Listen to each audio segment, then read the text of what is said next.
it's not so much what to do as much as it is removing the obstacles that are in the way. Anders Varner in the house, host of Barbell Shrugged, dude who's bought and sold more businesses than Puffy. I don't know who I'd throw in there. But listen, man, you got to help me right now. So thanks for popping in on the Zoom. Say hi to your fans, all that good stuff. Hey, friends. How we doing? So, brother, you've been in my life now for more years than I care to admit. It's going to make my gray beard. We are coming up on a whole decade. There you go. See, you had to go do it. You had to go put a number to it. Well, I think a decade's a really good number. There's a lot of longevity in a decade. How many times do you think you've actually had a friend or somebody that you want to be around for 10 whole years? Think about who you were 10 years ago, who you are today. The fact that two people can stay passionate about talking to each other for that long over that many iterations of your own life is an impressive feat. This is true. Yeah. And speaking of impressive feats, also to stay relevant. So one of the things that you and I gravitated towards, when I walked into your gym humbly there that one day, fresh off of whatever, probably 800-day food and booze binger. Yeah. That every one of us, where basically you had a gym where you got to work off your hangover and your bad eating habits. Pacific Beach. The old P-Bizzles. But we quickly hive-minded because we have this weird affinity. We kind of nerd out on the depth of a conversation, right? Yeah. We like that, the context and the nuance and the meaning and the purpose that goes behind, we're all the same until we open our mouths and prove otherwise. And so we've had that, and thank you for that, because here we are again. I need you, brother, okay? Your mastery in this domain of the physical body. And we're in a weird spot right now with the COVID. So I wanted to have you be able to share with us, man, gym's closed. What the hell are we all supposed to do? So break that down, man, 101 style. Like, where would you go with that? It's very interesting because I've been in gyms my entire life, like literally over 23 years of showing up to a gym. No less than probably 3 days a week, unless there's something really crazy happened. There was never a time in my life that I thought I wouldn't be able to go to a gym. The fact that I come from this CrossFit space, and to think that, 90+% of the CrossFit gyms in the country are closed is an unbelievable number to me. And it's probably at 100%. There's just a few states out there right now that are just still kicking around. It's really mind-boggling because at any point in time in my life, I've always just assumed that there would be a gym open, whether it's like a corporate Globo gym or a small gym like a CrossFit gym. Not to mention all the iterations in between those two. There's always somewhere where you can walk in and pick up some weights. And now the health crisis shows up and everything's shut down, and now we have nowhere to go. And you start to realize how important the education system of health and fitness is missing in our country, because people are left in a way stranded.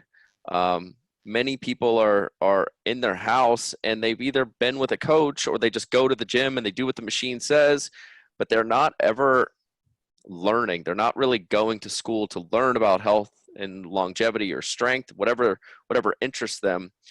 They're going through the motions. And when you go through the motions, you don't create that long lasting imprint on your brain, and you don't think about the process of going through it and thinking about an exercise. Okay, like if I do this in the gym, with equipment, how would I go and mimic that at home without equipment? Or what is the stimulus that I'm going for? How do I, recreate this with fewer resources? You're up against more. If it was challenging for someone to make it to the gym 3 to 5 days a week while the gyms were open, take the gym part away, and now they have to do fitness in their house. They've got to separate themselves from all of the things that typically they're trying to get away from, and now they have to do it in the middle of all of it. it's a really challenging process. A lot of people are struggling with it. It's just, on my side, I know there's always an opportunity inside the chaos. And I know that when we come out of this thing, and right now, based on the questions that I get all the time about how to work out at home, how to eat at home, people are aware that, and it's all over the news and all over, like, the number one thing you can do to prevent getting sick is to be healthy, which seems so obvious, but it doesn't register until we're in the middle of a global pandemic. And it's just like, what's the best way to have a healthy immune system?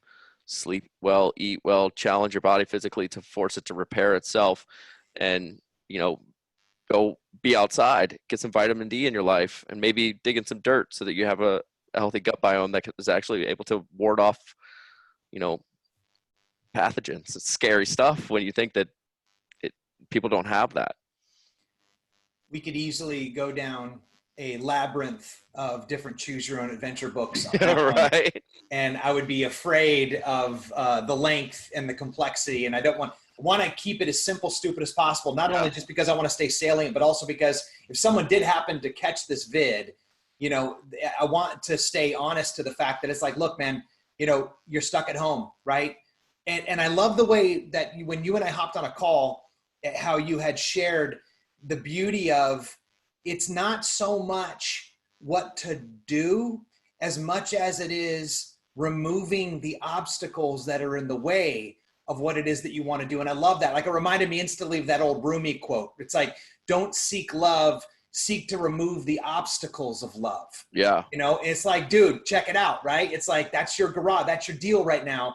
And you were making the joke about, the pantry is always open 24 hours, right? With a big neon line, like, and then the fridge, same deal. So it's like, what are some of the, let's start there, like with that, like 101 basil type thing. Like, what sort of problems can we remove from the conversation before we even get technical about what the hell to do out of your garage? Yeah, I mean, I can start even just with the personal story of what we did when we first heard we were going into quarantine or going into this lockdown. It's like, okay, you got 24 hours to go to the grocery store and all the food's gone. Right. So what happens? You go and buy things that don't go bad. Well, guess what? Guess what goes bad or doesn't go bad? It's stuff that sits on a shelf for years at a time, and it's just bad food, loaded, processed carbohydrate trash. Right. And all of a sudden now you're bringing that stuff into your house. Things have settled down a little bit, but a lot of people went to the store and it was like, how do I get food for the next month? Animal crackers. Like, you're just looking for calories to keep things moving. I think so. There's kind of two ways of like the nutrition and the fitness side of things, and both of them can be solved with the simplest thing of like creating a schedule for yourself. If you've never worked from home, the simplest thing to do to get yourself into a good schedule is to wake up and take a shower and brush your teeth as if you're going to an office and you're going to be around people, and then go make yourself a healthy breakfast so that you're not craving the next meal.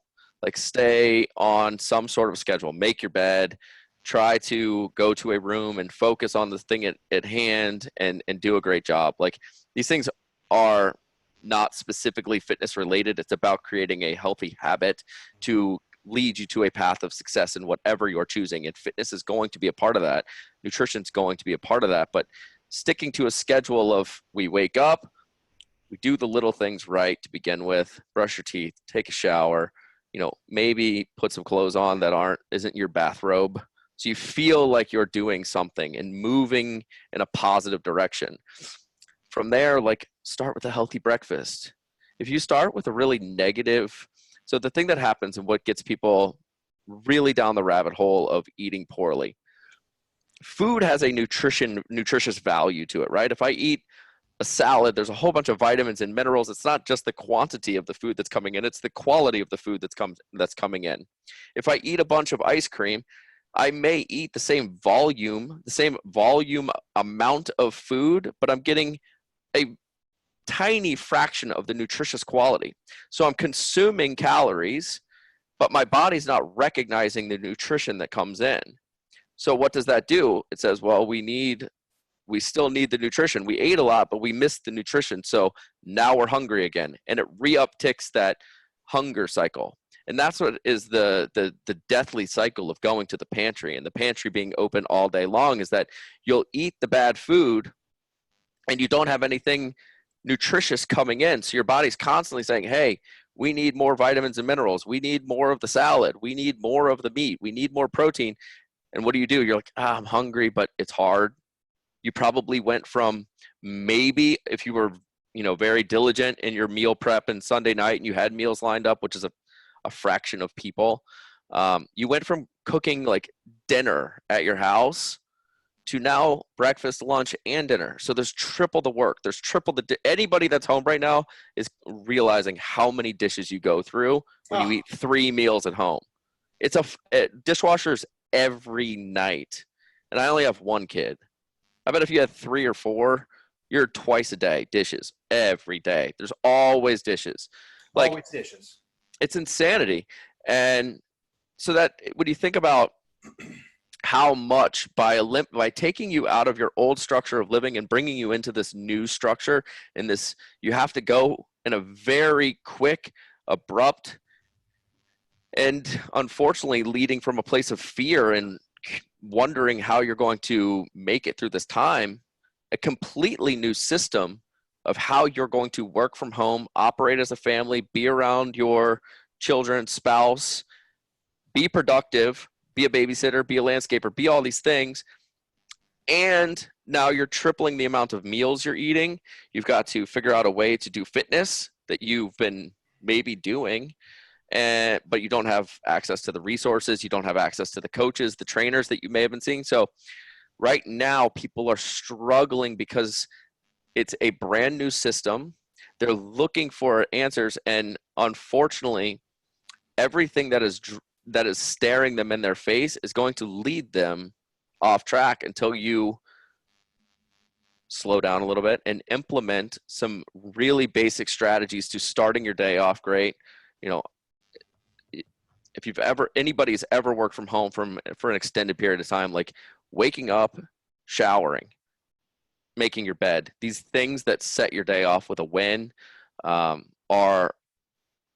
they allow you to go eat a good breakfast, to go to a place that's creative, to get the work done, because then all of a sudden it's noontime and now we have a structure. We have to go work out at this time.